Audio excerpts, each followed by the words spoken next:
Pour la première fois, Nicolas Sarkozy arrive en tête des intentions de vote au premier tour, 28,5, contre François Hollande, 27. Progression de 1,5 point de Nicolas Sarkozy, qui lève l'exception observée depuis cette campagne présidentielle. Jamais on n'avait vu un président sortant devancé au premier tour par son challenger. Ce n'était jamais arrivé sous la Ve République. Marine Le Pen arrive à un niveau plancher de 16%. Et comme en 2007, Nicolas Sarkozy parvient à capter des suffrages des électeurs tentés par un vote Marine Le Pen. Donc, réussite de la stratégie de droitisation aujourd'hui, plus qu'un effet Villepinte. Villepinte a permis de remobiliser les troupes. Dans ce même ordre logique de vase communicant, François Hollande recule un petit peu d'1,5 point.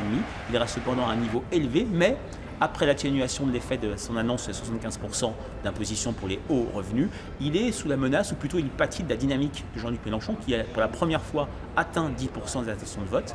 Il fait le plein à la gauche de la gauche et pour la première fois, il prend des voix socialistes, notamment de l'électorat socialiste 2007. Cette inversion assez forte symboliquement et psychologiquement du rapport de force au premier tour ne se vérifie pas au second tour.